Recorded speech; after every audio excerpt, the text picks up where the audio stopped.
Welcome to the Calder Farmstead. Now the Ice Hawks back out to center in transition. Carlson with Quenneville 2-on-1. Right when Carlson comes, Quenneville scores! Here's a chance for Carrick. Fighting scores! Off the face-off! Up in Zeminger. Pulled back to Werenski. Has it. Shoots one. Bounces off a man. 5 seconds left. Werenski. Another jam on the shot. Turning and firing. They score! They score! They score! Now they catch each other and they both go right over the top. Matching rights to one another. McDermott gets the helmet off with Cassie. And now with 9 minutes gone in overtime, the Bears breaking out right side with Bear. Looks like cutting to the net. Bear will score! And here are your hosts, Cece and Sean. Well, hello and greetings from the mile-high city of Denver, Colorado. And Johnstown, Pennsylvania. All right. Welcome to the Calder Farmstead podcast, episode number 15 for Friday, February 26th, 2021. If you were hoping for a podcast featuring walkthroughs for farming simulator games, we are not going to be much help. This is an American Hockey League podcast, and my name is Cece Hockley. And I'm Sean O'Brien. And as always, we thank all of our fans and all of fans of the AHL for tuning in with us. So if you're new to hearing Cece and I talk about hockey, we're going to preview some games of the matchups from the upcoming weekend here for you. We both watch a lot of AHL games. We're going to talk about what we see when we watch film, as well as use some advanced stats to help us break it down. If that's new to you, you may want to head over to our podcast feed or YouTube channel, wherever you're listening to us from, and check out episode 0. It's a short primer on some of the stats we're going to be talking about, as well as how we view what's important on the ice. So if you're new to some of the more advanced hockey stats terms, like the point shares model, or newer to hockey terms like controlled zone entries, go check that out so you better be able to pick up what we're putting down. I promise it's not that nerdy or technical. It's only 20 minutes, and let's be honest, you wasted 20 minutes today checking out Gritty interviewing interns. So why not spend a little more time with us talking hockey? Yeah, and if you like to be entertained that way, hey, we've got a good sense of humor, and we've cracked up a few times, during our past episodes, and yeah, they've got that dry sense of humor. So just remember, it's only a modal. I mean, come on. That's one of our catchphrases. It's from Monty Python, one of the British dry humor places. Yeah. Anyway, words are hard. Laval, Manitoba. Yes, Laval, Manitoba. Yeah, what a transition. Okay, so we'll start off with the Canadian division. Obviously, Stockton, a bit of a rough start against Toronto. That's putting it mildly. Toronto port them via goals. Yes, yeah. Toronto's like, get back to the Pacific Division, and Stockton's all like, I mean, you saw the meme on our social media with the dude looking back at the Stockton face, looking back at the Pacific Division, and the Canadian division's all like, oh. So anyway, that's where they're at. And Stockton, they did get a win. They did get a win over Toronto, but yeah, their goal differential is 14-6, not in their favor. So. And I mean, they were always going to steal one away because let's be serious. Andrew D'Agostini is not an AHL caliber goaltender. There you go. But he sure has fooled a lot of people though. So, but anyway, let's talk Laval, Manitoba. I do love how other teams are going to have to piece things together when the CHL starts. I mean, Manitoba loses Perfetti, Stockton loses Connor Zary, Belleville's going to lose Greg, Toronto loses Robertson, and Laval would lose Goulet and Jan Mishak, who have combined for 0 points in 4 games so far. And it would be 2 less players to jug in the lineup each night. What I'm saying is, if I'm Joel Bouchard, I'm sliding into the CHL commissioner DMs and saying, how can we make this happen? Let's get this season started. How can we do Yeah. How can I take good players away from teams I have to play a bunch?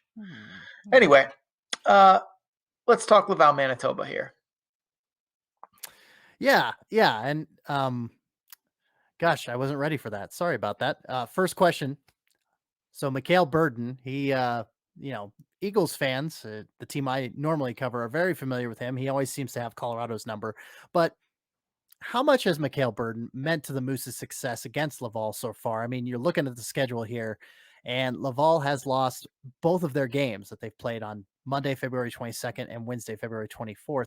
How much has Burden been a part of that? I mean, he's been nearly all of it. The entire Moose team is basically Burden, Todd, Graovac, and Perfetti. like Burden is getting left out to dry by the Moose in front of him. Some of which I think is the defensive system the Moose uses, which is man-to-man when the puck is above the dots in the defensive zone. Syracuse runs the same system, and a fair number of NHL teams do too. Montreal, Tampa Bay, Colorado, etc. But if the puck carrier beats his defender, the whole system pretty much breaks down because then all of the other defenders are looking at their responsibility. So winning those one-on-one matchups is super important in the D zone for the Moose, and they've been kind of struggling with that, and Burden has been powering them to the PDO bender that they've basically been on. Now, you mentioned Todd, Graovac, and Perfetti. I'm imagining since they're probably the best players that they're not on a line, but I mean, are you seeing some pairings of those three in other aspects of the game? Not usually, which is smart for them because, I mean, like they play power play one together mostly, and that unit's been super effective because, well, Cole Perfetti is really good, so is Graovac, and Todd pretty much is just, banging home the loose change. But Todd and Graovac have been together mostly with Bobby Lynch. Perfetti has been with Reichel and Cease. The problem is when those guys get on the bench, I'm not 100% sure the Moose are replacing them on the ice because their bottom two lines are just getting caved in. Like, it looks like 5v4. So when, Perfetti skates to the bench, I just keep thinking, I'm like, they're definitely putting out a guy on the ice when he comes off, right? Like, they are very top heavy up front. Yeah, and that's definitely not, I think with any team, that's definitely a problem. It's not a good thing. So now switching over to the Rocket, talking on the Vol side a little bit, how can they solve Burden? Prayer, maybe? I mean, hot goalies are going to hot goalie. Like, that's the nature of the beast. And like I said in our preseason, previews for Manitoba, that Burden is very athletic, and that is going to give him these kind of hot and dry spells where it's, when it's clicking for him and he can make those big post-to-post moves or use his athleticism to, do crazy things, he's going to do it and he's going to look great doing it. And when he's not on, he's going to look, like a fish flailing out of water, and he's going to let up goals where you're just like, how did like a more technical goalie would have stopped that? Right now, he's in category A of it's all clicking and I'm going to look like Dominic Hasek. Laval's looks good offensively. They just haven't been able to score at a reasonable rate. Like, they have beaten him.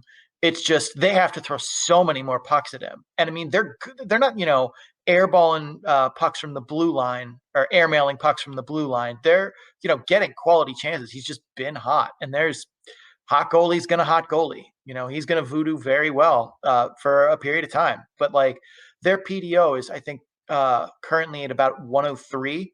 They're not going to hold that, especially when they're getting shelled and their bottom two lines are getting caved in. Like, Laval will eventually break through here. It's just, can Burden hold them off for another game or two? Yeah, that's very unsustainable. 103 for a PDO. Yeah, And it's in that neighborhood. I don't have the exact number in front of me, but I remember looking at it the other day when I was putting it up because I've got the graphs up for the first time this season. And I mean, they're fun, but it's also like, oh yeah, some of these are only from one game. So yeah, let's not get crazy. The other thing too, I would say to maybe generate more Laval offenses, take a dive. Like, I know that sounds ridiculous, but like, just, you see a stick come by you, just step on it and fall. I mean, get it tangled between your legs. Yeah, because seriously, Manitoba has given them 2 power plays in 2 games, and one of them, they took literally 0 penalties. That's insane. Like, if you're looking for a way to jumpstart offense, the power play is a good way to do it. But when you only get 2 shots in 2 games, you're not going to get much. Not going to get much work done. And Laval has an effective power play, but like I said, those 2 opportunities, that's not going to be good enough. So they need to do something to get some more calls going and get that power play cooking. Maybe slip the ref an extra. I don't know. Do they have 20s in Canadian money? I don't know. I believe so. Yeah, like an extra toonie or something like that. Yeah, and like you said, I mean, Laval's power play is clicking right at 20%.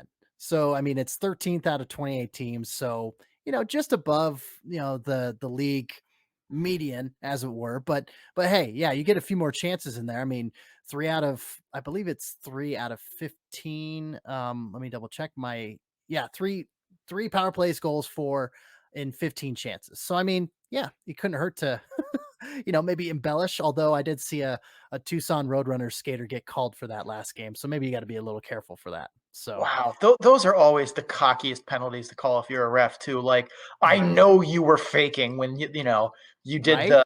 the stick to the face. Like, that's such a cocky penalty to call on somebody. Like, I knew that you were tougher than that. And I was really surprised. It looked like the skater got tripped, and then they showed the replay, and the ref called him for embellishment. And I'm like, wow, Did he okay, call well, both, or did he just call the embellishment? he called embellishment. He didn't call tripping. It was a Colorado power play. I know, Oh, I yeah, know. that never happens. Right, right. Well, hey, one more thing before we go to our picks.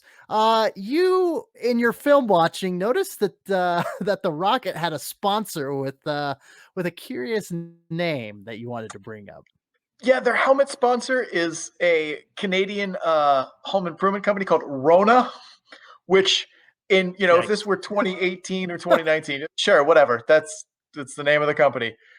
After 2020, though, and with the ongoing coronavirus pandemic, sometimes referred to as the Rona, man, does that just feel like It just maybe not the best sponsor, especially too. There's a giant ad behind the boards, and it's just like, yep, we're only playing 3 other teams in Canada because of.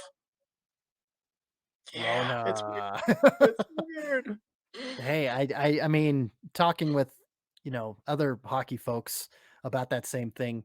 I mean, why not somebody take the plunge, one of the Pacific Division teams and, get Corona as get Corona as a sponsor, just boom, right on the side of their helmet, you know. All right. If you had to pick the team that would get the Corona sponsor, who would it be? Oh, I think the San Diego Gulls, because I mean, beach life. I mean, it just taps right into that culture. I'd say San Diego. What about you? I want to say Utica. I feel like them Oh, leaning into the joke feels very on brand for them. I okay, I could see that. Like, Yeah, I like was thinking Henderson, but Henderson it does more of its own gimmick, mhm. whereas I feel like Utica would take that and go with it. Yeah, I think they're very readily like they attach themselves to certain things. What comes to mind for me, because he played for the Idaho Steelheads when I covered him, Colton Saucerman. He had this big red beard. He looked like Yukon Cornelius. Boom, selling shirts. Just fear the beard, that kind of thing. Yeah, I could. Now that you mention that, yeah, I could see Utica. I thought we were staying in the Pacific Division, but Oh no, I it's meant okay. anyone. Oh, okay. Well, I mean, my mind went to a beach. It went to San Diego, so there's that. No, But that's a very, like, from a marketing perspective, that's reasonable. All right. sure, We're getting way out of Laval, Manitoba here. Let's reel it yes, back we are. in. So, Let's do let's it. get some picks. CC, 2 games. Tell me about them, then make some picks. Yes, sir. Friday and Saturday, February 26th and 27th. Manitoba. Laval is on a big home hosting stretch. This will be their 7th and 8th game of the season. All 7th and 8th game, all those games have been at home. So, yeah, you've got those 2 games. I say Laval recovers and they take those 2 games. They take both of them, and yeah, it's just they kind of recover, and they know how Manitoba plays now. So I think that they sweep the weekend. All right, all right. I am going to say they take the weekend, but only if they let Caden Primo start one of these games. He has not played the Moose yet this year, Mhm. and I think, well, he's their best goaltender, so that's a no-brainer. But I think he's going to get in some of these games, and I think that might be a little bit of an equalizer for them. So I'm going to pick Laval to solve the hot burden. If you see a Caden Primo start, I think they sweep. If he doesn't get neither of them, which I think is unlikely, but I've stopped trying to predict what teams do with their roster, then I think we'll probably see a split. And I think it's important to realize that both Vasily Jemchenko and Lindgren, especially Lindgren, like he faced 15 shots and he saved 12 of them. Ugh, that's rough to see on the scorecard. But Yeah. the previous game, Demchenko, 22 saves on 25 shots. But Laval posted 41 shots in that first game against Manitoba, and then 31 the next game, and they doubled up Manitoba. Like, it was 41-25 and 31-16. And I know I don't want to be a shots on goal apologist solely, but I mean, you look at that and you think, okay, well, if they're averaging 30 to 40 shots a game, and Manitoba isn't, and with the lack of depth being a concern, I think it's only a matter of time. And Yeah. that's just a little more context as to why I picked with the weekend sweep. So Oh yeah. there you go. I will say one of those goals against Grichenko was one that Laval shot in on him. Oh, ouch. That's Yeah, not it good was for like either. it's Wow. supposed to be like a rim around, I guess, and the guy just completely missed. Like, I had to replay Oh. that like 4 times. I'm like, what are they like? That went what? Like, it took me forever to figure out that he really just shot that in his own net. Like, it was, Brutal. yeah. I don't know, like, if it hit the Moose player's stick, and that's why it went. But like, yeah, it went right off. It went right in the net. It was bad. But yeah, that was the game they lost in overtime too. So like, extra Al. That was technically part of the tying effort from Manitoba. That's brutal. Anyway, so we're both on Laval there. Like we said in the previews, Laval's really good. Manitoba is hot right now, but I don't think they're as good as their record has shown. Yep, they're set to come back down to earth pretty quick. So, all right, well, that's our first segment covering the Canadian division. We are going to take a quick break. Commercials, advertisements. Hey, got to pay the bills. So we're going to do that, and we'll see you on the other side. And we're going to talk about Hershey and Binghamton. We're going to focus on the Bears a little bit more because, well, we focused on Lehigh Valley and Binghamton last time, and time to give Hershey their due. So stay tuned. And after these messages, we'll be right back. Yeah. All right. And we are back, and we are ready to talk about the Hershey Bears against the Binghamton Devils this weekend. And like I said before the break, we're going to focus on Hershey since we've given Binghamton and Lehigh Valley a little love last week. So, Sean, which Bears goalie runs to the ring with a steel chair this weekend? Is it Vitaly Vanchek's turn? By God, is that his music that we hear?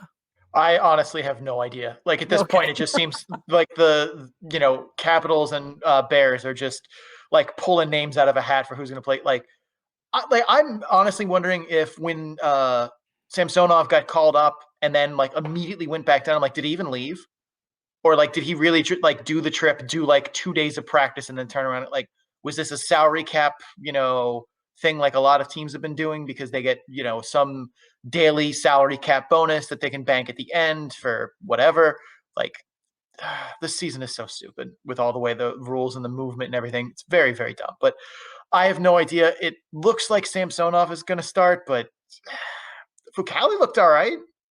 He looked okay in his start, but so if that's the case, I still think he's not as good a goalie as Samsonov, obviously, but I think that he at least looked like a viable goalie in his one start. I'm not holding out hope in the future, but hot goalies and voodoo. Gotta love but yeah, for right now, it's anyone's guess. Mine is Samsonov's, but I'm just, who knows?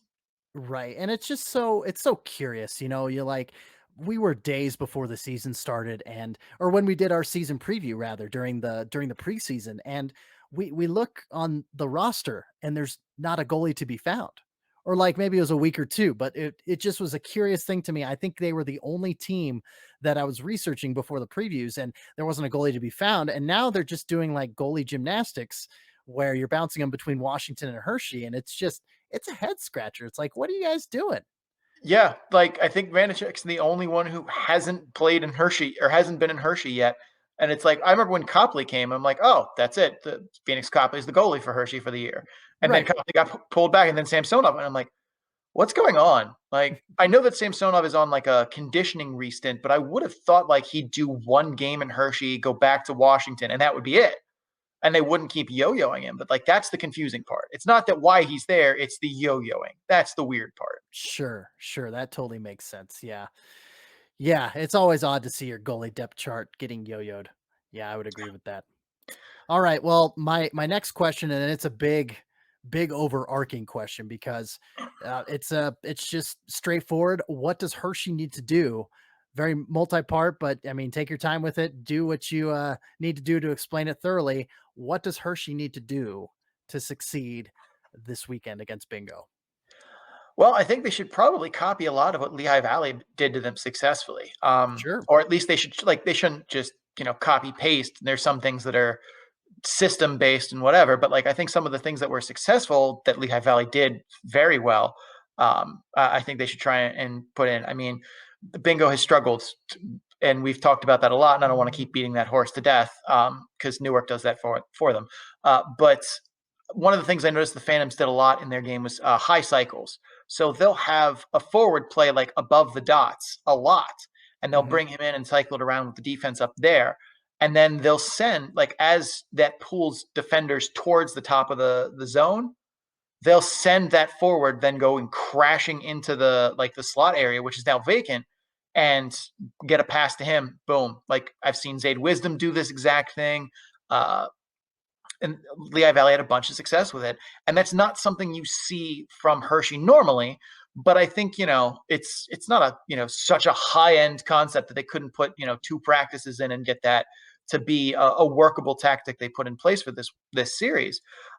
So I think that would be something that I wouldn't expect them to do necessarily, but I think it would be a good piece because that's what Lehigh Valley did very successfully against Bingo, and Bingo took the bait, I guess you want to say, quite a few times with it. One of the other things too is, and I mean, this goes for any team playing any other team, is you should always work to get more inside chances and take shots from the home plate area, and especially the inner slot, that area directly in front of the net. And Bingo's been giving these chances up a lot to everyone if they're willing to not just, settle for cheap point shots or get pushed to the outside. If they're willing to, regroup back, curl around, and not just be like, oh, well, I don't know what to do with the puck now. Better just throw it on net, and because that won't get me benched. If Hershey's usually pretty good about not doing that. They got away from it a little bit on Saturday, but they won anyway. And they were all about getting those chances on Wednesday, but then they lost. And I would say, if you got to trust the process there, that you're battling for better chances, and that's going to pay off in the long run versus when you get lucky. And especially too, like I said, the Devils are giving up a lot of those. Third thing that they should do to be successful, and I mean, this is more of a wish list item at this point, is fix the power play. I mean, Hershey's power play is structurally broken, and it's been like this for a long time, and they just keep doing the same stuff that doesn't work. They're playing 3 forwards, 2 defensemen way too often instead of 4 forwards, 1 D. That's provably a more effective power play tactic, and it's the defensemen that they're putting on these power plays as the second defenseman. I'm just like, that guy, that's the guy you put on the power play instead of one of your better forwards. They also should be stacking their first unit and playing them a minute 30 of a 2-minute power play. And they don't do that either. They split them up pretty evenly, and I think that's a mistake. They also don't use the 1-3-1 structure that the Capitals use and basically every other team uses. They get into the formation-ish, the 1-3-1 basic formation, but they don't use the structure. And what I mean by that is they don't work for inside shots. They don't use Royal Road one-timers. Those big, one-time slap shots that you see the Capitals do with Ovechkin. They don't even try those plays. And yes, they don't have Ovechkin. I'm aware of that. But right. They have guys that can shoot one-timers. Matt Molson can shoot one-timers.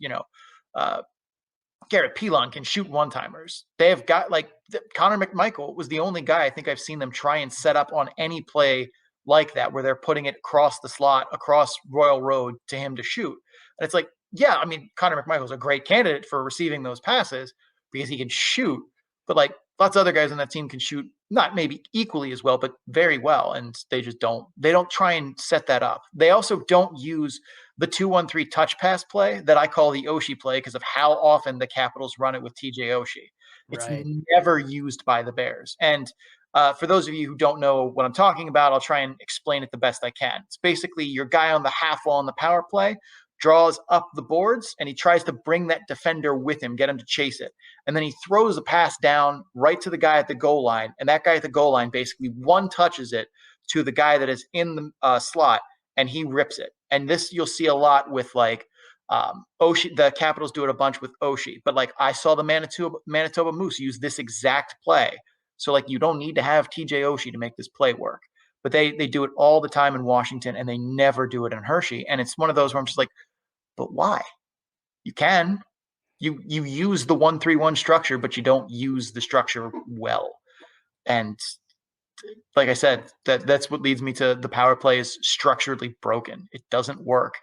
And they don't seem interested in doing anything different with it. And that just confuses the hell out of me because it doesn't need to be this bad. No. And I mean, Brian Pino is he's on the taxi squad, right? So yeah, he's not you can't hashtag free Brian Pino and put him on the Bears power play, and so that can't fix it either.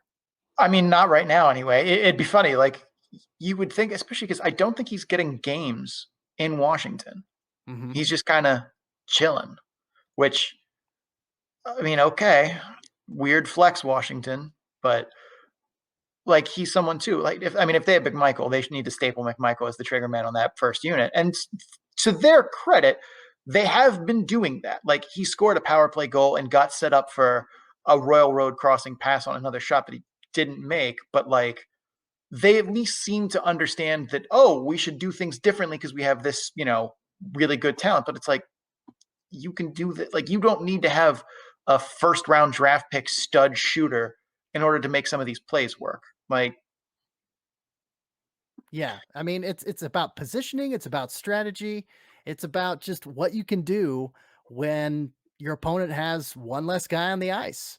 And and like you said, that Oshie play where, yeah, the winger draws that defender off of and makes the defender ultimately overcommit to the person that has possession of the puck and then pass it down to that goal line and in front. It is befuddling the fact that you've got a parent club and it's the same system, that you've had and the same affiliation that you've had for a number of years, and you don't utilize that. So that when guys, do make their way up to the Capitals from the Bears eventually, then they're not completely in the dark either. It's a functional, practical thing for Hershey on their power play, but it's also a long-term benefit as well because you're teaching guys the system, and it's not something that's a bad thing. Like it's not a bad habit. It's not a bad. I mean, you're literally boosting and strengthening your power play. Yeah, and it's I don't know. Like I said, it's one of those things where it's just now we're just getting angry about the Bears power play, and like we do not have the power to fix that. But please, and I know that like Hershey Bears fans that are listening right now are just like, preach. This is what we've been saying for years. Fix power play, please. Like right. But it's all right. Well, that is. I mean, do you have anything else for me here, CC? Nope. Just wanted to get to the picks, and yeah, if that's your analysis, then let's talk picks against Hershey and Bingo this weekend. So right there in the middle of the North Division, 4th and 5th out of 7 teams, Hershey and Binghamton. Hershey's got a 3-1-2 record. Binghamton's got a 2-2-1. Well, 2-2-2 record actually. So they've got an overtime loss and a shootout loss. So yeah, both teams have played 6 games, and they'll both meet once in Binghamton on Friday, and then they go over to Hershey and they meet there on Saturday, the 26th and 27th. So with that lead in, who do we got? I think I'm going to play it depends on who the goalies are. I'm going to pull that card. If Samsonov is the starter for Hershey, it doesn't matter for me who's in net for Bingo. I'm taking Hershey. I've got to believe that Samsonov is better than what he looked like in his last start because, well, everything else tells me he is. He's looked a little off at times, but still, I know that is a much better goalie than what his performance has been this year, and I'm going to take him over anybody else. If Fucale starts or not, Phoenix Copley basically, or Samsonov, I'm assuming Vanacek isn't actually coming. I'm going to say if Gil Shen starts and not one of those Bears goaltender starts, I think Bingo wins that game. Because Gil Shen has been very, very good. And he's basically saved Bingo from looking like a complete tire fire in some cases. if Cormier or Jeremy Brodeur somehow sneaks one in, I'll take Hershey, regardless of who they start in goal. Like, I like Cormier. I think he's been better, but he still has looked kind of questionable to me. I don't think Bingo is a better team than Hershey, but, goaltending makes a big difference. So that's how I'm structuring it. Overall, I think Hershey is going to take at least one of these games, if not both. Mm-hmm. Yeah, I'm in the same boat. I mean, it's you've got, Binghamton won their first 2 games in 1 goal endeavors, and then they're on a 4-game skid. So, I mean, when you're on a losing streak and you're struggling, with your goaltenders, with your defense, with your forwards, I mean, we covered it last episode. It's a bit of a, it's a bit maybe not tire fire, but I mean, what other phrase could you use to use it? I mean, what would you say?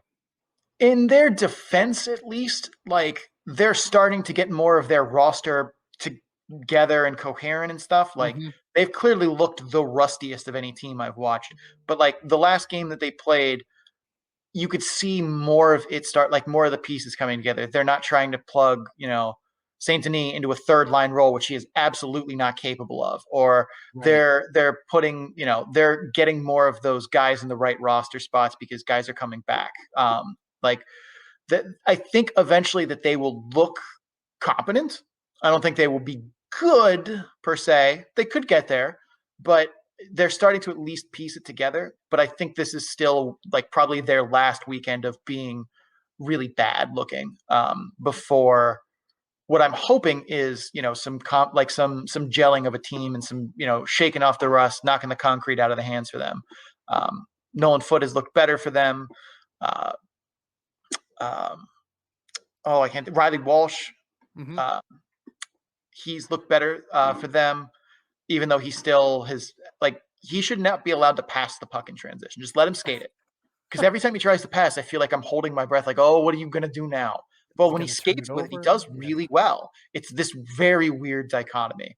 But I think that they've improved as a team. Kevin Ball still shaking off some rust, it looks like. But I mean, there's a lot of raw talent there. I don't hate Bingo, but I still think that they're going to underperform this weekend. But, Gilsen has saved games for them before, so maybe they can sneak one away.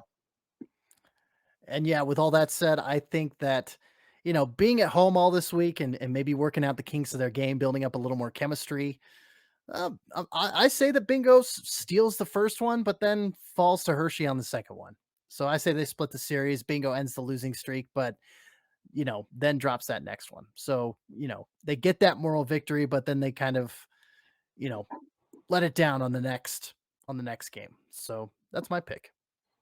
All right. Sounds good. Let's take a little bit of a break here, hear from some, here's some ads, help us pay some bills. It costs a lot of money to keep shipping me around to these different locations every week. So, we gotta cover some of those costs. So hang tight and we will be back in just a second. We are back from break, back from Sean yelling about the Hershey Bears and their power play and all of those fun things. But it's time to talk about the Central Division. And like last time, I mean, we've got a very, very knowledgeable Central Division correspondent that we want to bring back on the show. And, we might make a regular occurrence of this. I'm just saying. AHL Central Division correspondent Elaine Shircliff for Full Press Hockey. Same side I work for. So obviously I'm a little biased, but I think unbiased opinion is she knows her stuff. So once again, welcome to the Calder Farmstead, Elaine Shircliff. Welcome. Hi guys. Is there gonna be yelling during this round? Probably not. Shouldn't be, but you never know. I'm a volatile creature. If you get a little worked up, Elaine, then you're more than welcome to yell if you want. I mean, I have nothing to get worked up about this week. Gotcha. Okay. Well, that's a fair warning. So challenge. Well, hey, challenge accepted. Oh, let's talk Cleveland and Rockford, shall we? So coming up this weekend, again, very, very familiar foes, the Monsters and the Ice Hogs, and Cleveland's got the 3rd best power play, but the worst penalty kill in the AHL. So Adam Haluka is someone we thought would lead this offense. He's got 0 points in 5 games with only 6 shots on goal. So, Elaine, what's up with that? I don't know, actually. I was surprised that he hasn't produced on and off the stat sheet. He used to be a really good face-off, like on face-offs, and that's not there either this season. And I don't know if it's because he went overseas and played, then came back and had to quarantine for 2 weeks, and then came to practice, and then they didn't start right away because of COVID protocols. And then he played, and then they had a week off between games, and then now they played 3 games in 4 days. So I don't know if he's having trouble just adjusting. There's a lot of bright spots there, and the coaches have a lot of good things to say about him. So there's something there in practice that maybe isn't translating as much to the game. So not 100% sure. That's a good observation, though. Yeah, and I mean, he was someone too that we were like, well, if Adam Haluka doesn't score, this team is not going to do well. So at least we got that part kind of right. Right. But then Zach Delpy decided to score. Yeah. Same question about Rockford, except with John Quenneville. We thought he was going to be great, and he's not. And what's going on? So I know it's really funny because I actually was very out to court. I was not on his train heading into this season.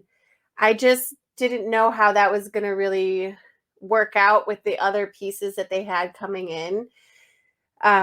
I will say that he is a really good agitator, and he really gets under the goaltender's skin because he will rush the net. He will snow the goalie. He will do everything in his power to make that goalie feel super uncomfortable, which has definitely been beneficial to them, but not in the way that they need him to be beneficial. Typically, I tell people not to look at the stat sheet and use it as a way to say that that's what the story is. But in this case, it is.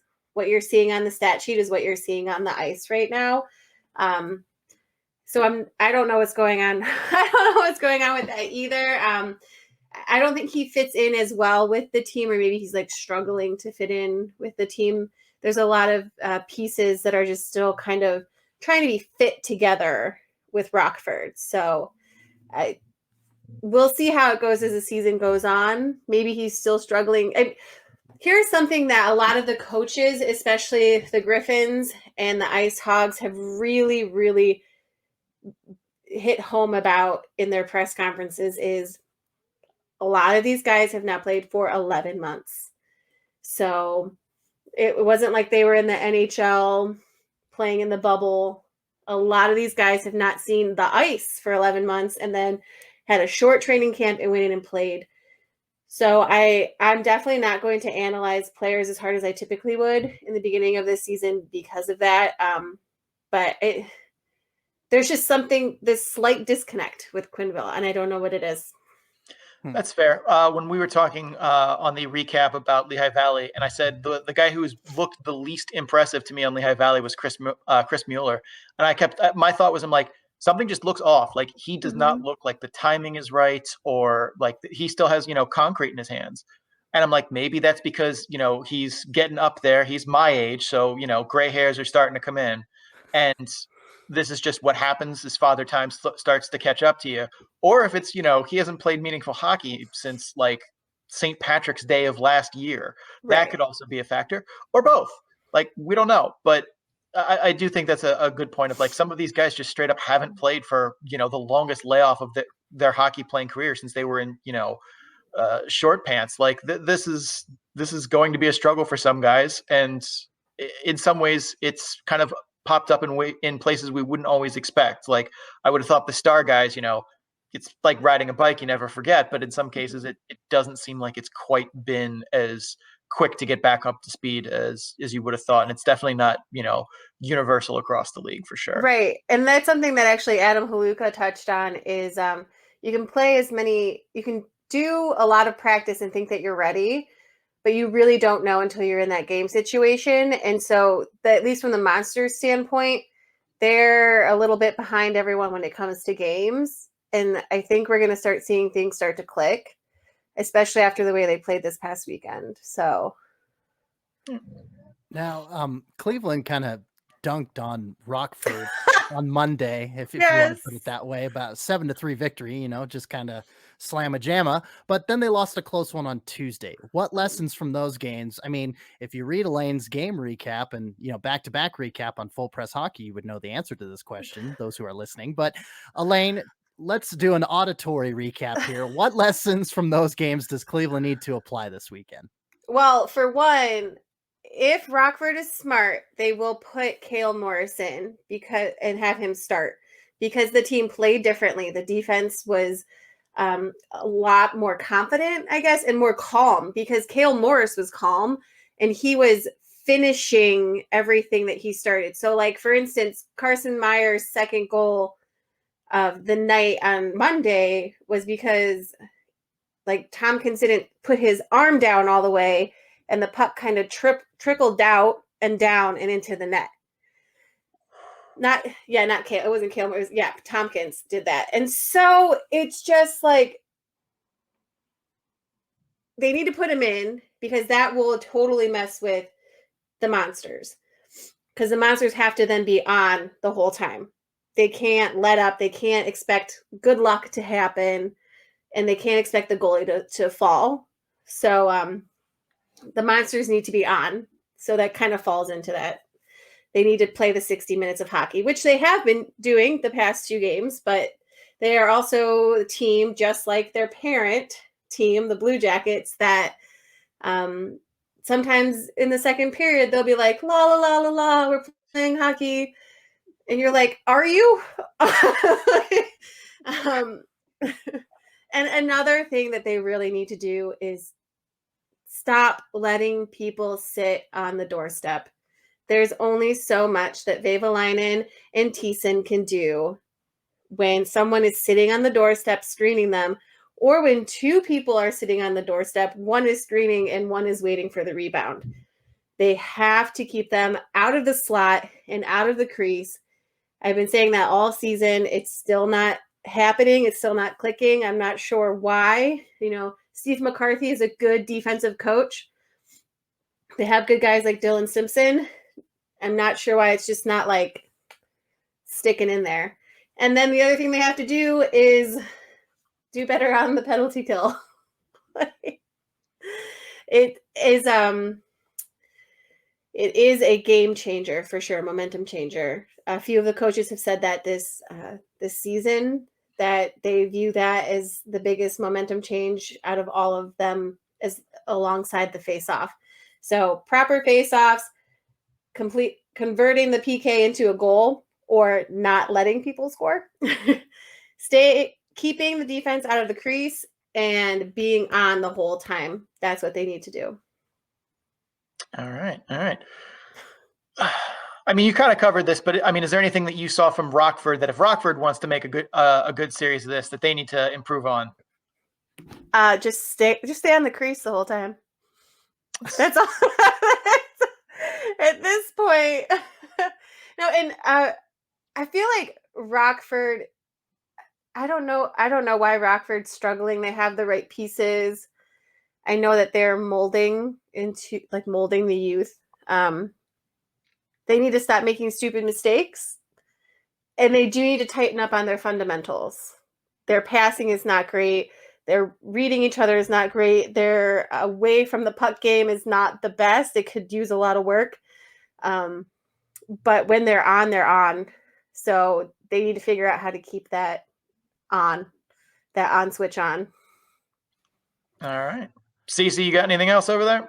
Once again, just gonna set the table here a little bit and just kind of lay it out. So we leading into the picks for who's going to come out victorious in one or both of these games come Saturday and Sunday. So 5th out of 6 teams in the Central Division, Cleveland is 1-3-1. 6th out of 6 teams is Rockford. So kind of a battle of the basement here. Rockford's 1-5-1. So yeah, just kind of a battle of the basement. That's the best way I can put it, and be a little alliterative as well. So February 27th and 28th, you got these two games here, and they're both in Cleveland. So Elaine, who do you got?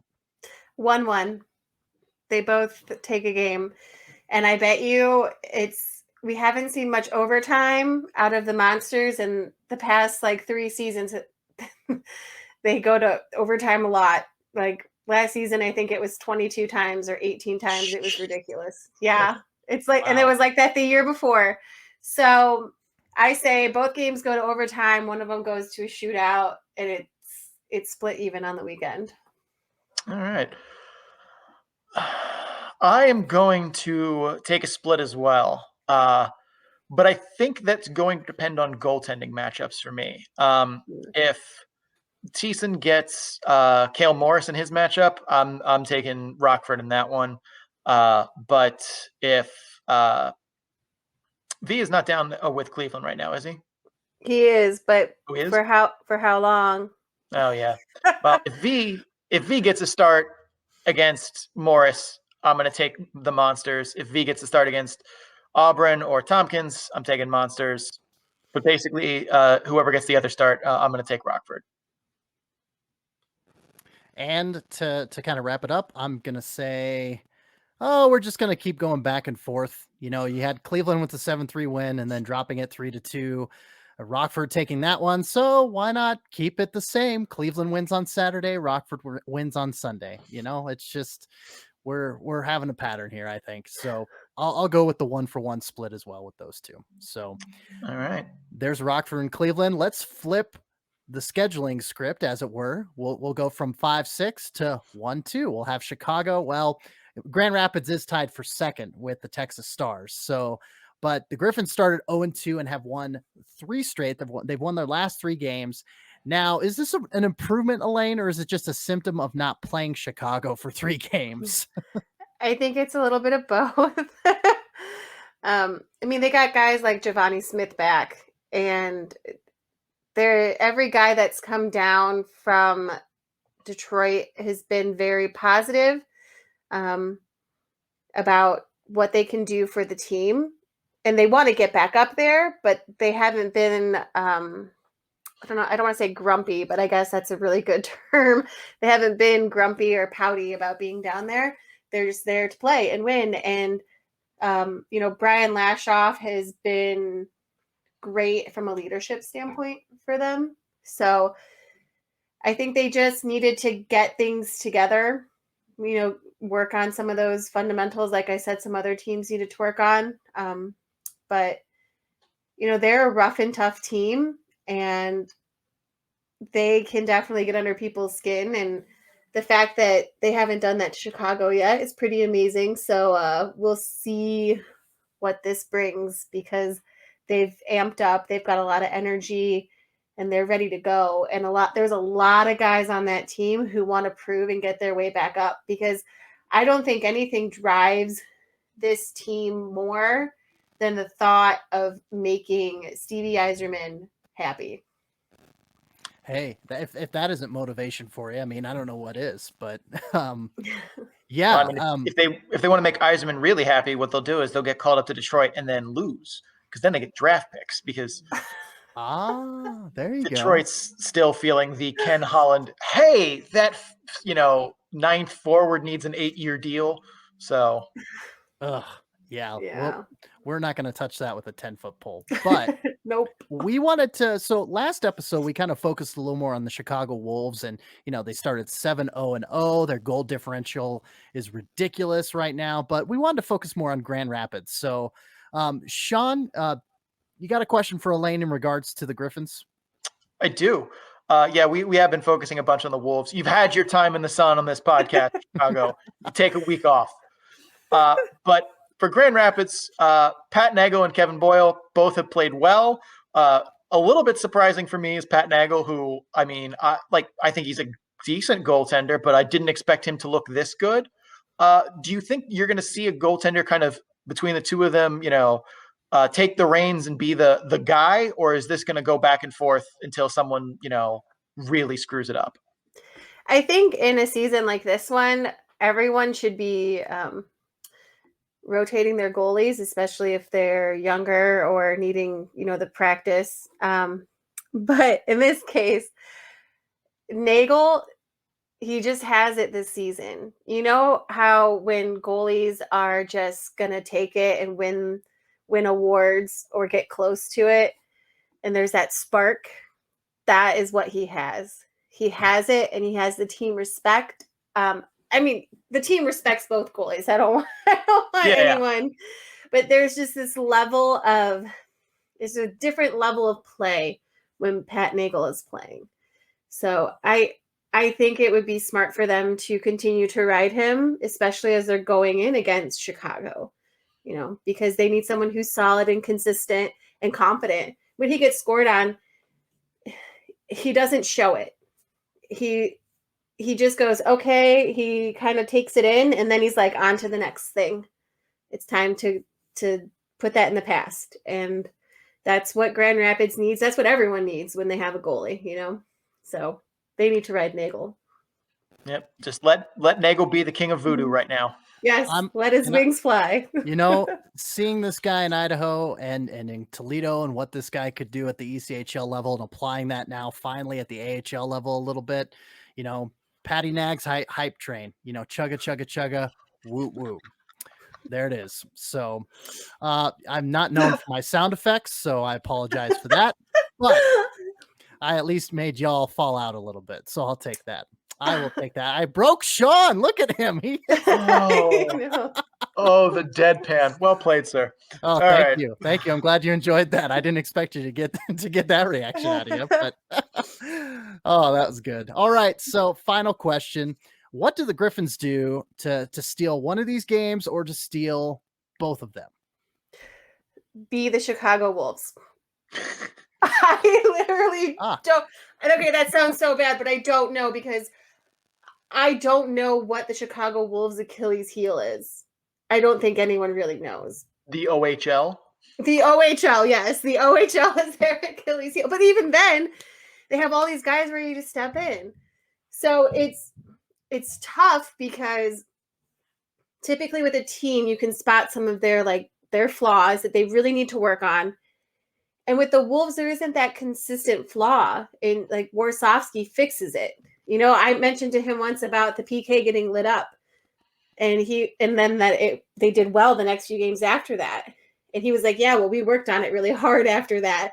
So it's almost like every time they do mess up, they work extra hard to fix it. And it just makes them a better team. So they thrive in their mistakes. And so for a team like Grand Rapids, who is hot right now, it's hard to say what they need to do because Chicago is just so solid.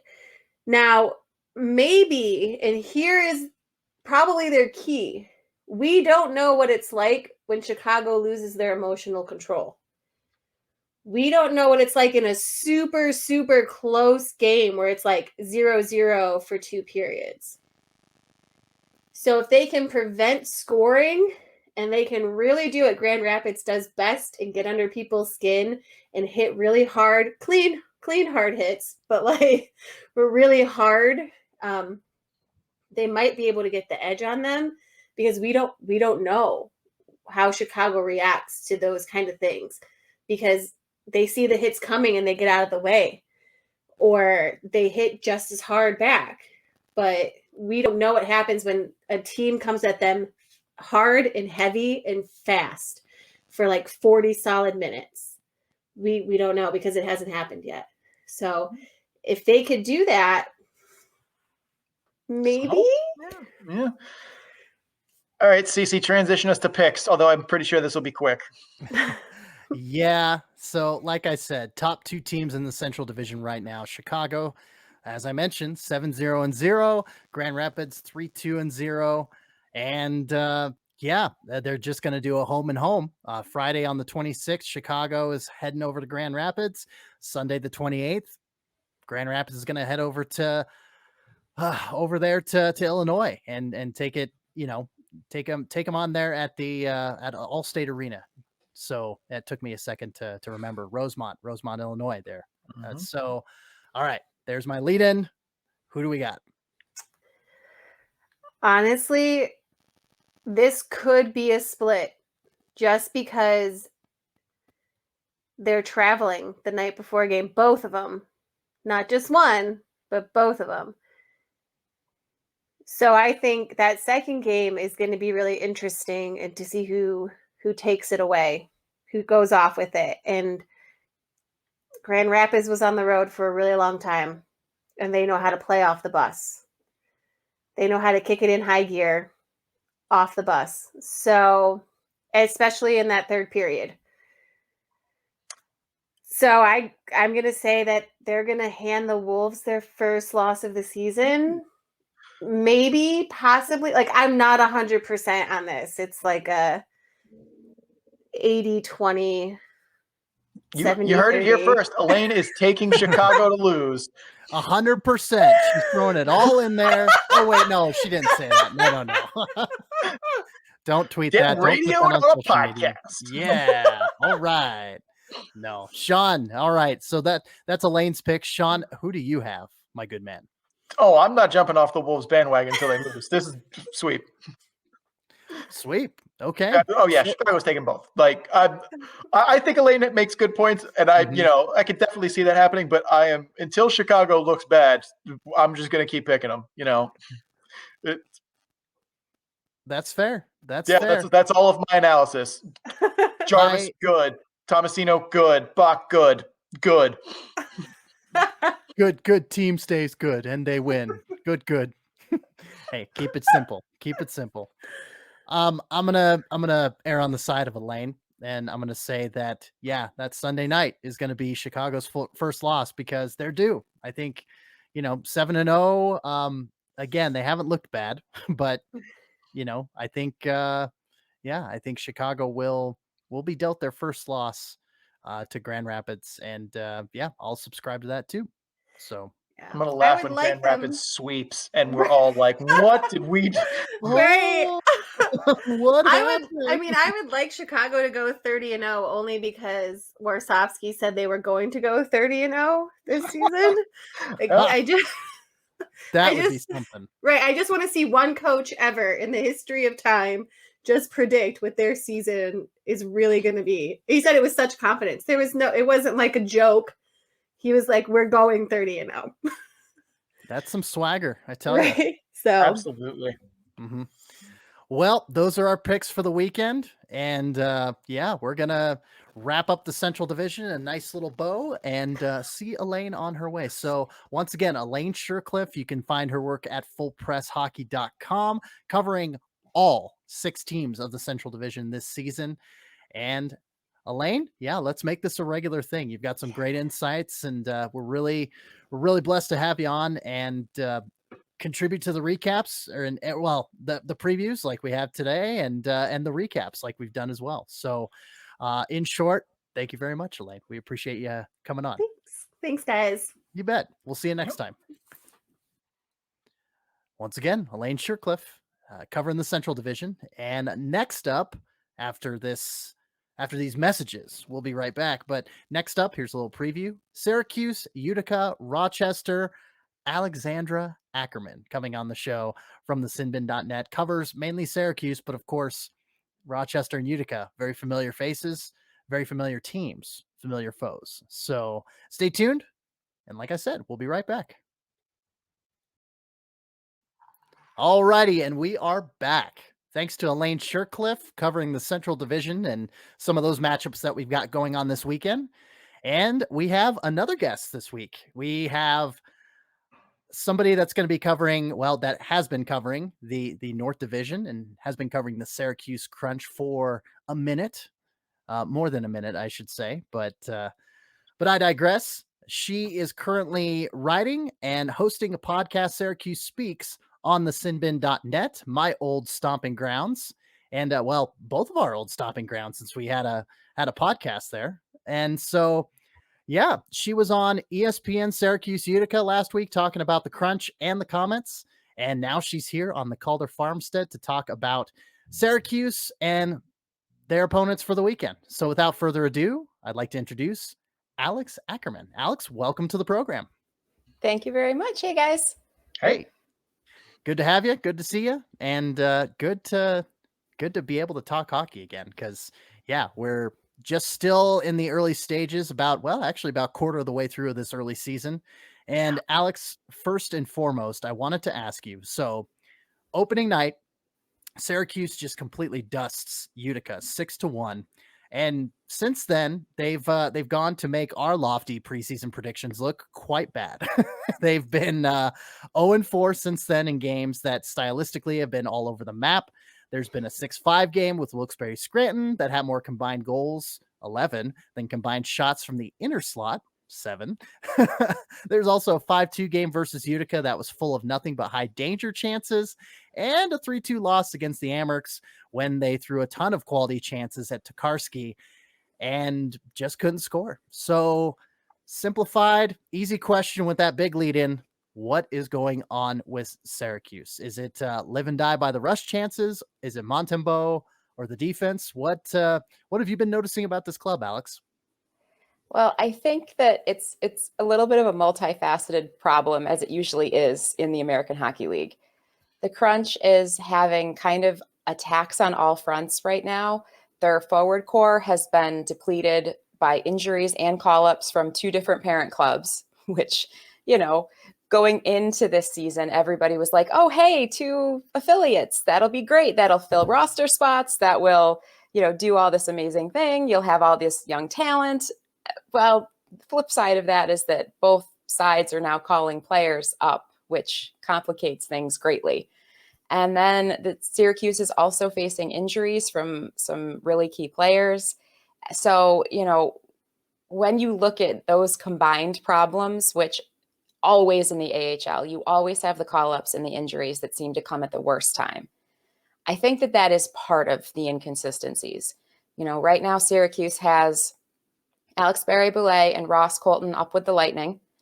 They have Riley Stillman up with Florida, and they just lost, his name, these names are tough. Grigore Desicinco. I think I got it right. Mm-hmm.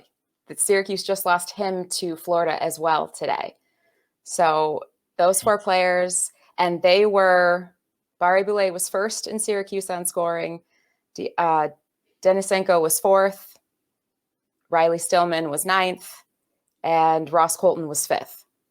So that's a lot of firepower to be deleted from a roster. The adjustments are going to have to be made. On top of that, you have Alexi Heponiemi, who's injured, and you have Daniel Walcott, who is injured. And while Walcott never contributes a whole lot on the score sheet, he is a leader in the dressing room and someone the players really look to. And with such a young roster, having a player like that missing is kind of a big deal. And then also Henry Bowlby is out with injury as well. So there's been a lot of adjustments that the team has had to make because of those call-ups and injuries. Yeah, it's funny when I was looking at the roster for their last game, and I'm like, I don't recognize a lot of these names. And I pull up our preview, and I'm like, wow, like none of these guys are still there. We did a great job. But I knew that Barré-Boulet and Colton got called up, and I knew that Stillman was gone. But yeah, having those guys missing for injury too, that sucks. And that will definitely, when you pull basically your top four of your top forwards and 2, useful defensemen, yeah, shockingly, especially when you have to play Utica most nights, who don't have those problems because they have double the affiliations, but only one team really calling people away. Mm-hmm. You're going to be in it. Yeah. And I mean, thankfully, at least in the case of Barré-Boulet and Colton, they got called up. They have gotten playing time. Ross Colton got his first NHL goal the other night on his first shift out, first goal of the game. So at least they're getting playing time. It's always a little salve to the wound when these guys get called up and they at least make it into the roster and they're not just hanging out on the taxi squad. But still, they're not in Syracuse. And so that's an adjustment that has had to be made. And as far as the rest of it goes, defensively, the Crunch has struggled for a while now. It's been a good couple of seasons with the defense kind of being the Achilles heel of the team. And I don't think anybody really knows why. The Lightning has changed up the assistant coach who usually works with the defense. They've had really good veterans on there. You know, the captain of the team is currently a defenseman who knows the organization really well. Witkowski was drafted by the Lightning way back when, started his professional career with Syracuse, went to play with Detroit for a little bit. Now he's back in Syracuse. So, I mean, the captain of the team is on the blue line. He's also spending a lot of time in the penalty box, which is probably not as helpful as it could be, but Witkowski's going to Witkowski. Yeah, that is true. I think one of the things, like when I was doing prep for them, is I just initially saw Montembeau stats and I'm like, oh, that's the problem right there. 893 save percentage. And then I started watching the film and I'm like, no, he really hasn't. Like there were one or two where I'm like, okay, that's a bad goal. You got to stop that puck. Mm-hmm. But then there were a bunch where I'm like, you had no chance at that. You had like defense left you out to dry there. And it's funny because they play the same defensive in-zone defensive system that the Lightning do, which is not strange. A lot of teams do that. But I don't think they're that well built for it, because when the puck is high in the zone, like above the dots, they play man-on-man. And man-on-man breaks down very, very quickly if you lose the puck carrier. So if that puck carrier beats his dude, that's bad because everyone else is paying attention to their dude. And you see a lot of those breakdowns where, you know, a defender will lose his mark in those moments, and that's the cause of chaos. Like you'll see a lot of guys who are just standing on, you know, who just beat their guy to the front of the slot. They get a pass and boom, the puck's in the net. And I wonder if, I mean, they're going to keep that system because it's what Tampa plays, and that's what you do. You play what your big club plays. So when you send guys up, they're not confused. But I think part of it might be they do not have a good personnel for it. And personally, I hate the man-on-man system in zone. I think it's a bad one for exactly what I just said. But I've also noticed, too, that they definitely seem to, as Cece said, live and die by the rush. Like, so many of their goals, it seems like, are right as they're getting in the zone, whether it's odd man rushes or they hit a trailer. But then they die defending them because they're bad at defending them. I mean, has that been your kind of observation as well? Or do you think that there's a little more to it than my, you know, rudimentary analysis here? No, that wasn't rudimentary at all. I think that was wonderful. You know, Coach Grew, he always talks about pace. He is a big fan of pace, pace, pace. That's what you hear from him constantly. It's like he has a Bible somewhere with just that word repeated on every single page. And so I think that some of what you're seeing there with them, you know, if they rush into the zone, they have that pace, but then it's like once they lose that pace, they don't know what to do. And, you know, I think going back to the goaltending, you know, I don't think it's the goalie's fault. And I mean, you look at this past Saturday night, Spencer Martin played his first hockey game since March of 2020. And he went out there looking really good. I don't think that loss was on his shoulders either. So it's frustrating. And I think your analysis was really spot on as far as what we're seeing and why the systems aren't exactly working in the American League. Cece, you have anything more that you would like to add before we get into more of the preview part of the preview? Oh, sure. Yeah. So like I mentioned earlier, that first game against Utica, Syracuse was victorious 6-1, but then they go and lose 5-2. Just kind of on the surface, what was the difference that you noticed in those two games, Alex? They couldn't seem to get their game underneath them from the start of puck drop. And at that point in time, a lot of the, you know, regular AHL excuses that I went over at the beginning, the call-ups, the injuries, that wasn't really affecting the roster yet. So in that game, Syracuse let themselves get behind.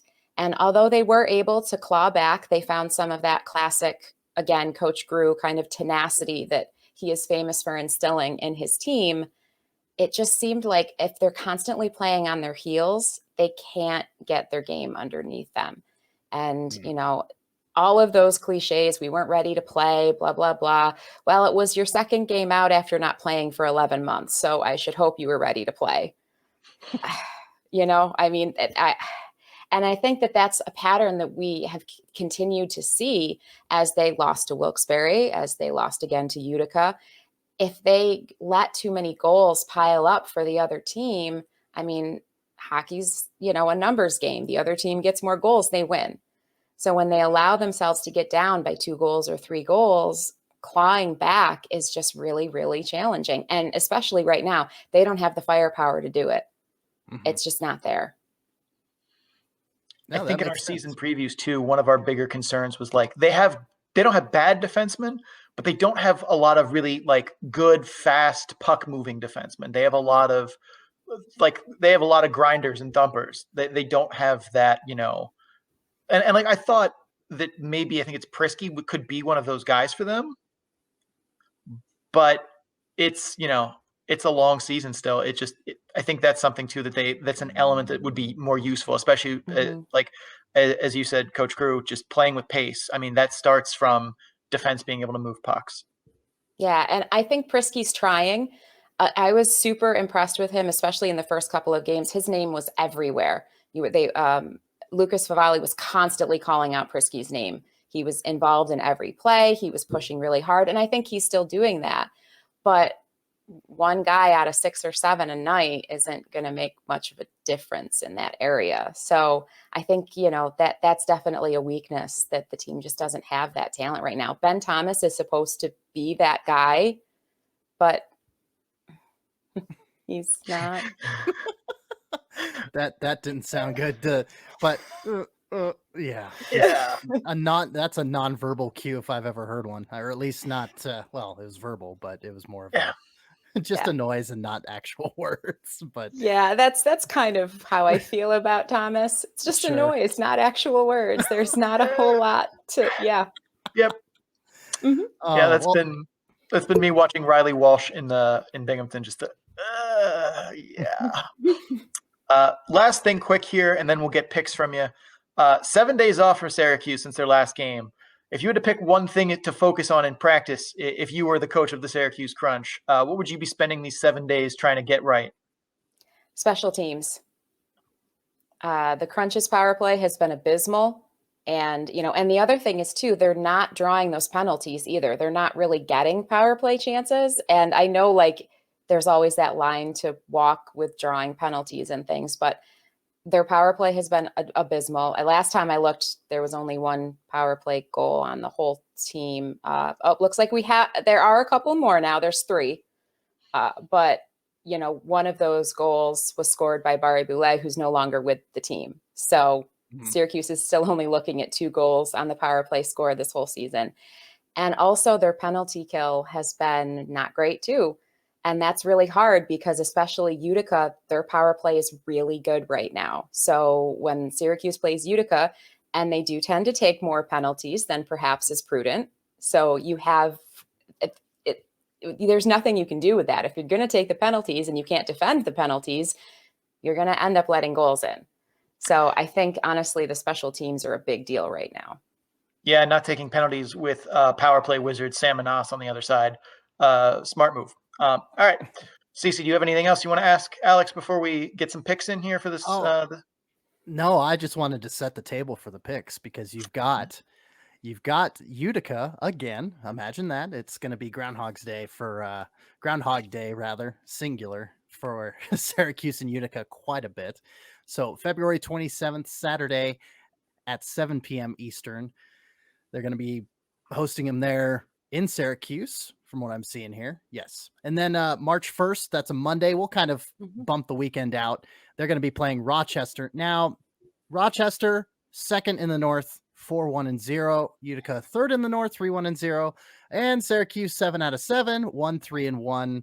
It's early. I know it's a bit of a sprint of a season with anywhere between 24 and 44 games, depending on what the team is. So, Alex, with the table set, we wish to get your picks for this weekend.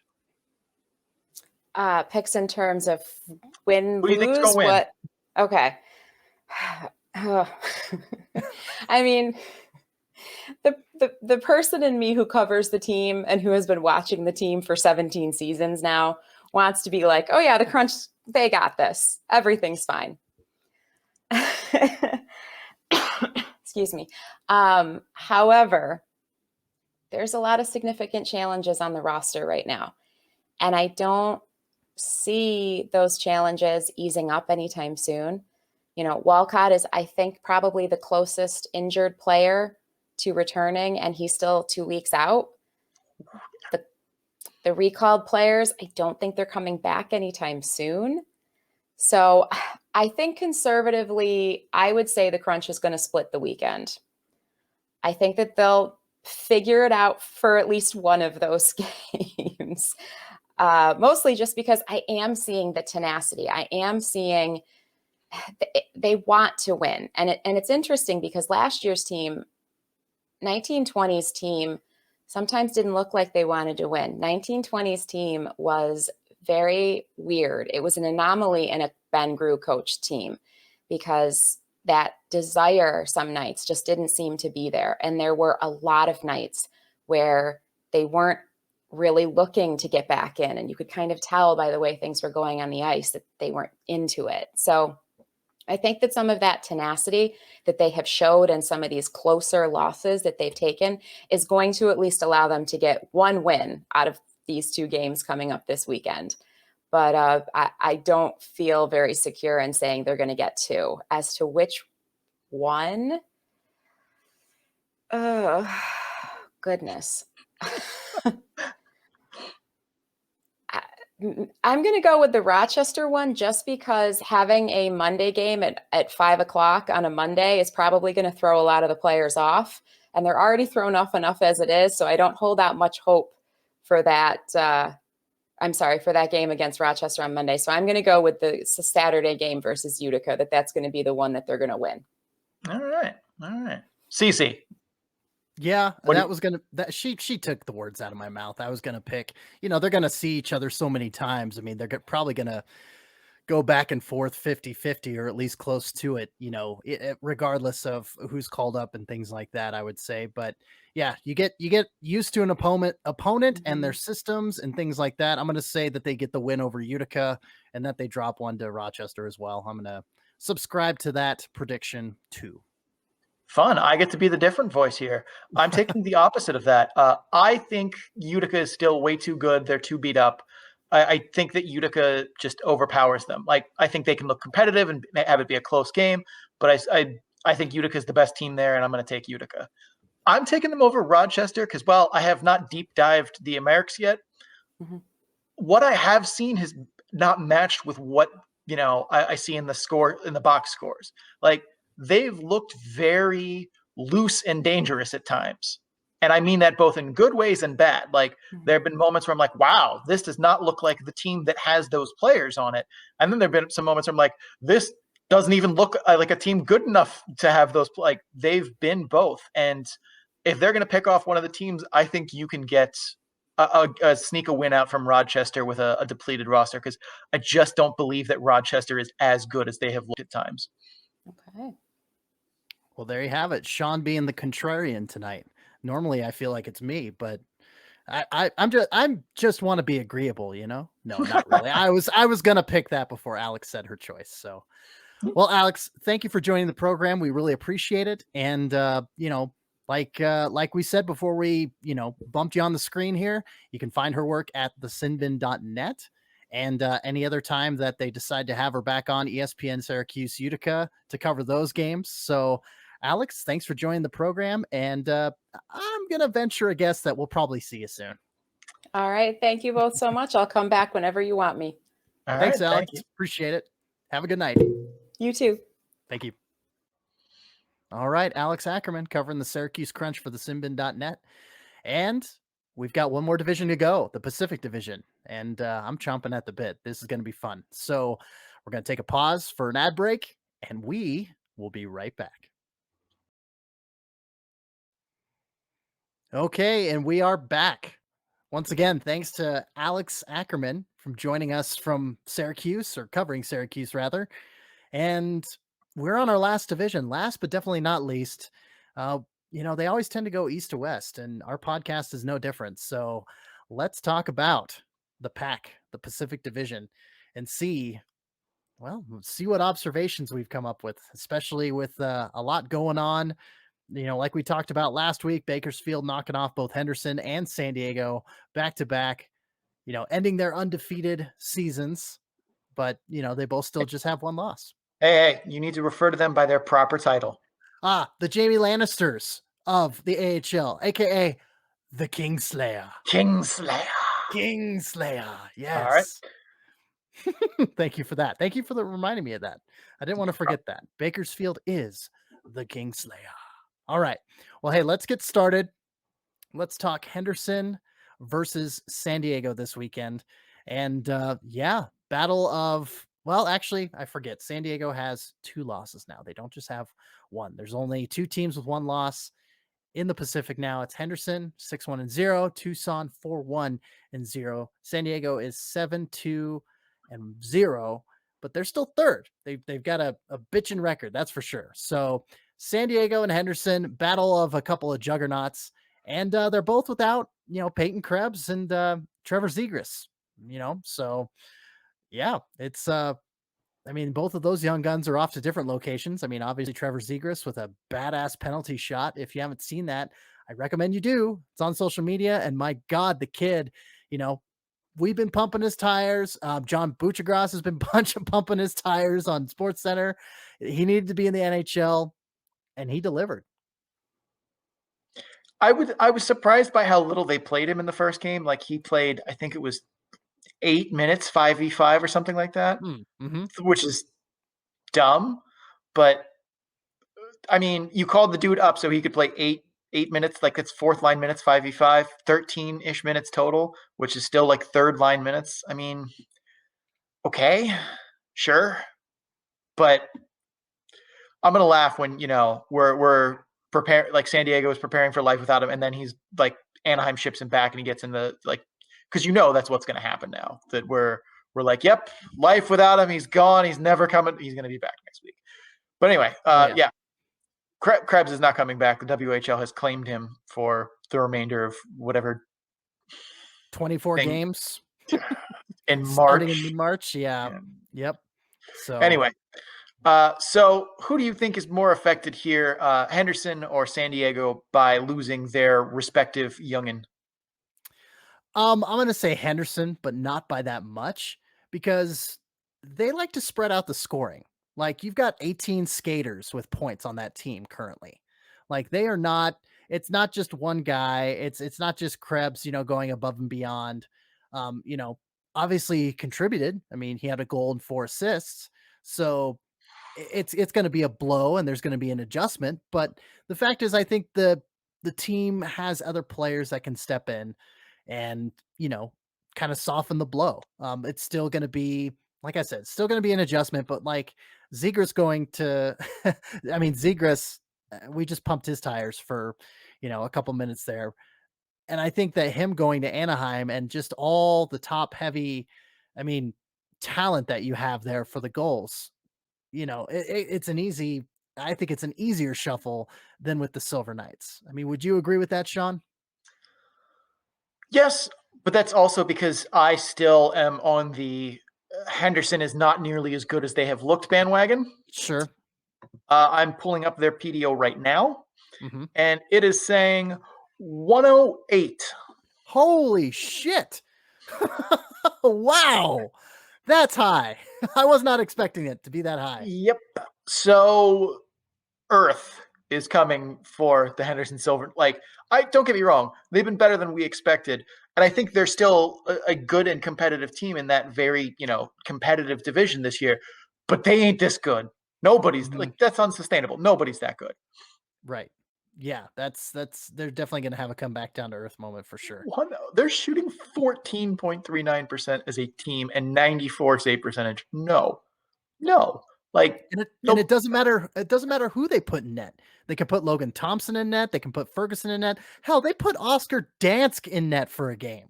Oscar Dansk is good, decent-ish AHL goaltender, but like, sure. That like everything coming up roses for them. Don't get me wrong. Vegas did the exact same thing their first year in the league, where it's like, oh yeah, we could just pull goalies out of the crowd and get league average save percentage from them. No problem. Like, I don't want to fall into that trap of like, oh, it's a new team named the Knights in the desert. Like, they're going to be terrible. I'm not saying that, but like 108, no, new. Do not believe. Like, I think Krebs is going to mean more to them in the long haul. But I think they're still going to be good. Fair enough.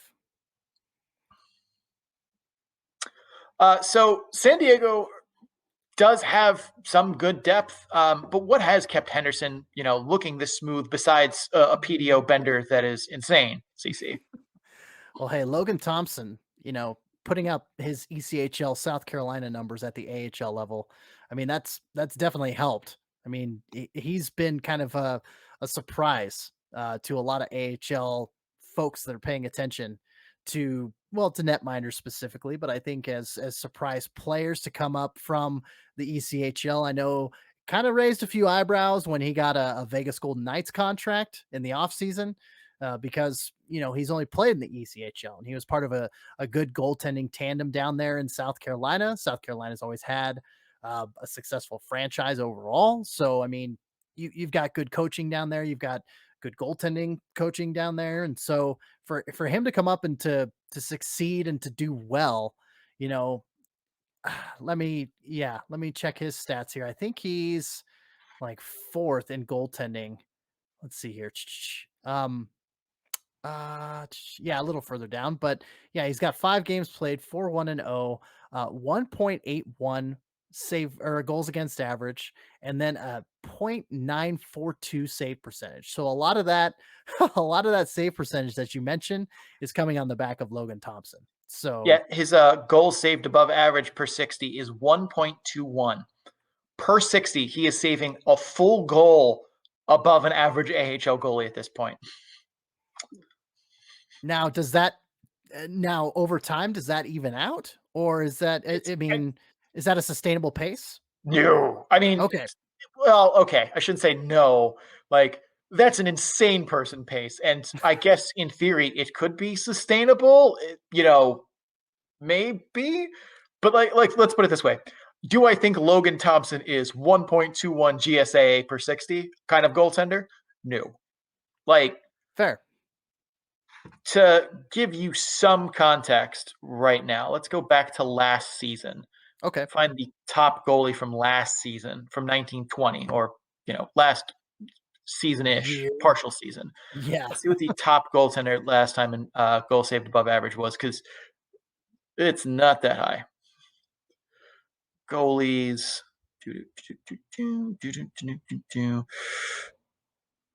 Dan Vladar last season, 0.827 goals saved above average. Yeah, so 1-2-1. He's a full 0.4 goal, like almost half a goal per game above Dan Vladar's pace from last season. No. And I think, it could be a defensive effort too. I mean, just the fact that maybe your defense is just, clamping down and balling out in front of you as well. I mean, that can definitely help your confidence too. So, absolutely. There is definitely some voodoo there. Right, for sure. All right. So the next point I wanted to make in regards to, what kept Henderson undefeated for so long is, their standout defenseman, Ryan Murphy. I mean, he's pulling ahead as one of the best offensive minded defensemen in the league currently. And, let's see his stats here real quick. Hang on. So yeah, he leads the team in scoring. He's got 3 goals and 5 assists for 8 points. He's averaging a 1.14 point per game pace, and he's only got 11 shots on goal. So, I mean, that's pretty, that's a pretty good, 3 goals on 11 shots. I mean, that's, for a defenseman, that's pretty good, I would say. But yeah, so, I mean, Ryan Murphy stepping up to the plate. And like I said, the spreading of the wealth, with 18 guys, with Krebs leaving, you've got 18 guys there on the roster that can step in and maybe contribute some points. Danny O'Regan, Jack Dugan, Lucas Elvenis, Paul Cotter, Dylan Sakura. Dylan Sakura has 20 shots this season. I mean, in 7 games. Yeah, it's like dude gets the puck and just rips it. Yeah, I mean, that's a pretty good pace there for shooting. Like, that's the pace you see for guys who are, I mean, those are the pace you see for guys who, are 30 goal scorers and stuff like that in the league. You don't get those kind of goal totals and those kind of counting stats without first putting the puck on the net a bunch. Like, that's one of the things I always say when I see guys who it's like, oh yeah, they scored 20 goals, but they only took like 85 shots. It's like, no, shoot more, shoot puck more. Right. Yeah. And Sakura, he's good. So, I mean, he's he's doing that. He's shooting more. And I mean, he only has 2 goals to his name because of it. But hey, if you're if you're good with the puck and you've got the confidence and you've got the look, why not shoot it? So yeah, Henderson, I mean, they're 108 PDO, they're due to fall back down to earth. But I think if they're losing Krebs, then other guys can step in and contribute points, especially since they're spreading it around so much. So that's my opinion anyway. Yeah. All right. Anything else you want to talk about with Henderson or the goals? No, I think we talked about the goals pretty well, last week in regards to, the Vinny Letteris and the Podorowskis and, just the both of the Carrick brothers. They've got a really they've got a really solid roster, and their record is indicative of that, 7-2-0. Yeah, and this is gonna be a fun series to watch. But we got to pick winners here. So what are you taking, CC? All right, so Henderson and San Diego played on Wednesday. Henderson took that game 4-2. They're going to be playing Friday and Saturday, the 26th and 27th. Gosh, after all we've talked about with PDO and everything and them coming back down to earth, I don't think that you are losing Krebs. So again, they are going to be affected a little bit by that. I say they do adjust. They do have to adjust. They lose that first game, but take the second one. So split weekend for you. Yes, sir. I am going to ride the PDO wagon as far as it goes. This is my game, stonks. Let's go. Henderson for PDO 110. I am taking Henderson to sweep the weekend. Wow. Wow. Okay. Let's do it. Okay. After throwing out that 108 PDO, I'm a Don't little care. surprised that you Let's run it to 110. Let's go nuts. As Prince once so eloquently put it, let's go crazy. Let's get nuts. There you go. That's some hashtag Prince wisdom right there. So that was a hashtag I used last week. There was a quote from New Girl when he was a guest on there, and it said, "Anything that is beautiful is worth suffering over." And so I said, just a reminder, hockey fans. So some more hashtag Prince wisdom. I wonder if that's going to be a thing. We'll see. There's got to be a finite amount of Prince wisdom, but anyway. So that's our pick for San Diego and Henderson. Let's move on to the next series. And Sean, do you want to introduce this? Because, I'm still got the butterflies and everything from seeing this. And I'll let you take the wheel, good sir. Well, we got another good weekend series here. One that has kickstarted a little early, kind of like a lot of these games have, where we're covering the tail end of the weekend portion of it. But hey, that's the way our show is going to have to function in this weird season where we're, picking up series and previewing them after a third of the games have already been played, but whatever. But one of us was lucky enough to see the first part in person, and it wasn't me. Tucson, Colorado. CC, talk to me about the first game a little bit. How was it being in, a sporting arena venue with basically just you, yourself, and you? Me and 2 media members sitting in the end section of the actual stadium seating. So we weren't in a press box. We were actually in section L of the Budweiser Event Center, right there, like I said, at the end cap of the goal where I guess it's the away goal where the away is in goal twice. So yeah, so Tucson was there twice. Prosvetov was there. So it was I keep saying so. It was just a weird feeling. Empty seats all around you, piped in crowd noise, reactions that are a split second delayed, shots on goal, goals, the horn, advertisements, let's get noisy, fans, that it's just like, there's nobody in this arena. There's the scratched players to your left. There's the press box to your right. And then there's me and 2 other media members in section L. It was just such a bizarre feeling. Did you hear any extra things from the, players on the ice? There's no glass behind the benches. Did you pick up any of that, any good chirps, any banter, anything like that? I didn't. The ambient crowd noise was pretty loud. And so it kind of cut down on that. You could hear the bench kind of erupt a little bit, during, if there was a questionable non-call or a questionable call, you did hear the bench, get a little riled up. But as regarding the players on the ice itself during live gameplay, I didn't hear too much except, when when they were in the end that I was sitting in and, just your basic stuff that you would hear during mic'd up sessions that you see posted on YouTube and things like that. All right. Okay. Yeah. So cousin Liam, Hunter Mishka both made their season debuts for Colorado. What did how did this impact team chemistry against Tucson, and what do you think of it going forward?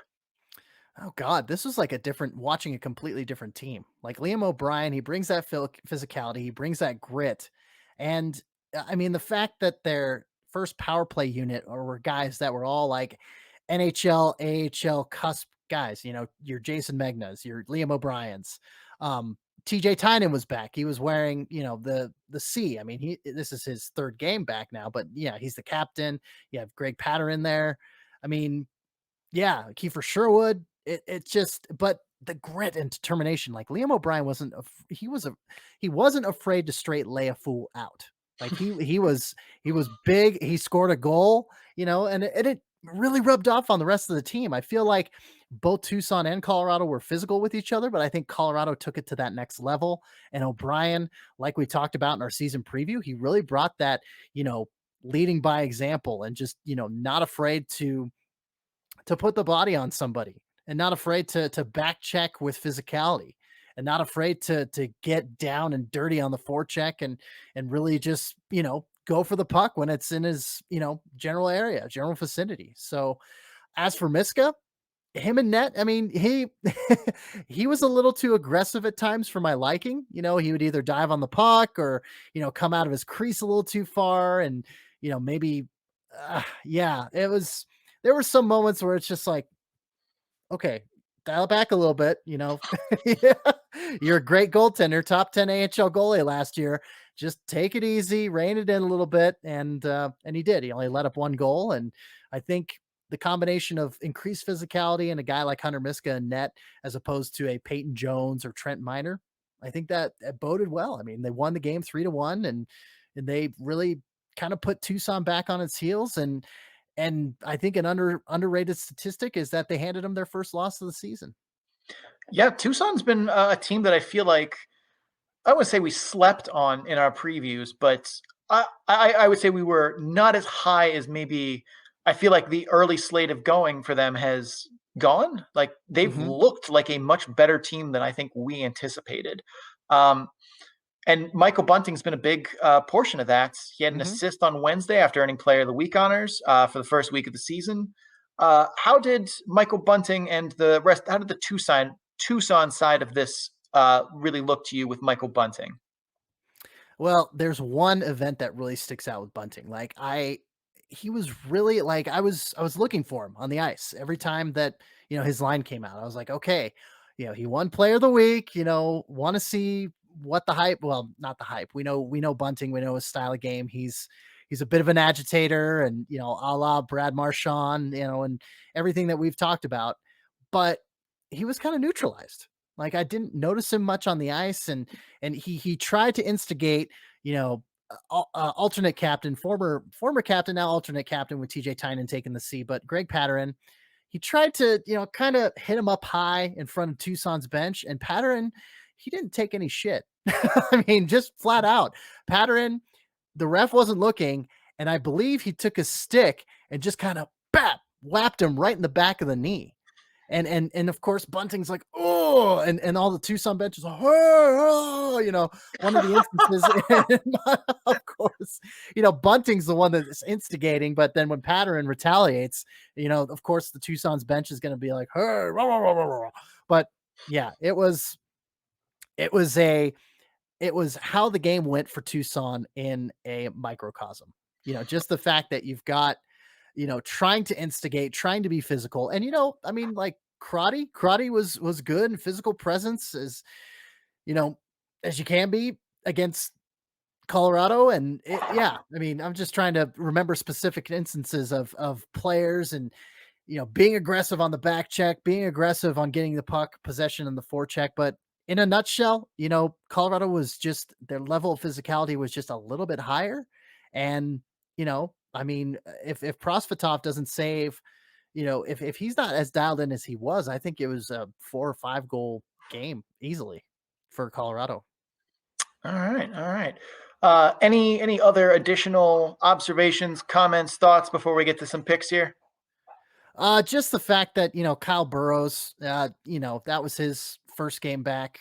I believe it was his first game back with the Eagles. Let me see here real quick. But yeah, I mean, Burrows, you could tell he had a little rust. He took a kind of a silly interference penalty. And yeah, I don't want to focus too much on the individual effort because Colorado played a great team game. Like they came and they saw, they conquered. I mean, they were passing the puck well. Like I said, their physicality was great on all lines. And, they've really put together a four, the 4 forward lines, the 3 defensive pairings, like they're really kind of gelling. They're starting to put it together and really, excuse me, really starting to pull through. And that was Kyle Burrow's first game for the Eagles this season. So there was a little rust and everything, but yeah, I think that the Eagles are really pulling it together, and Tucson kind of got knocked back on their heels a little bit. I mean, Colorado was just generating chance after chance after chance.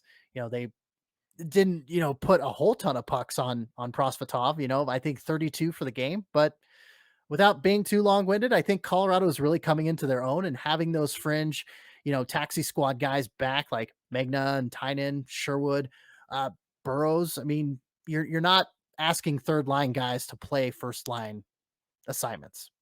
So again, that's always a good thing. Kind of harkens back to Binghamton earlier in the show to start off. Well, yeah, earlier in the show. Yeah. All right. Sounds good to me. Let's make some picks. Tell me what games we got to look forward to, and then I will throw some darts and let you do the same. Sure. So, like you said, Colorado and Tucson, it's kind of a, starting the series on a Wednesday and then ending it on that Saturday and Sunday. And yeah, Friday, February 26th, Saturday, February 27th, right there, Budweiser Event Center in Loveland, Colorado. Oh, I say Tucson responds. I mean, yeah, they know Colorado's style now. To quote Dennis Green, they were who we thought they were, and we let them off the hook. And so I think Tucson comes back and wins that first game and split. That tends to be more often my prediction than not this episode. But yeah, I think Tucson wins that first one. Colorado wins that second one. And that's what my prediction is. And I'm sticking to it. All right. I'm also going split here. I have trouble with this series just because I think these teams are, I don't know if I would say evenly matched, but they seem to be playing right at each other's levels right now. Mhm. Like, don't get me wrong. I'm not saying that Colorado didn't deserve to win Wednesday's game or anything like that, but it felt very much like these are two teams that are finding their stride and kind of gelling at a good time. I think we're going to see 2 competitive games, but I think we're going to see a split. I'm going to say that Tucson takes, you said Friday, Saturday? Yep, Friday, Saturday. I'm going to say Tucson takes Friday and Colorado takes Saturday. Well, there you go. We're in one accord in that prediction. So there you have it.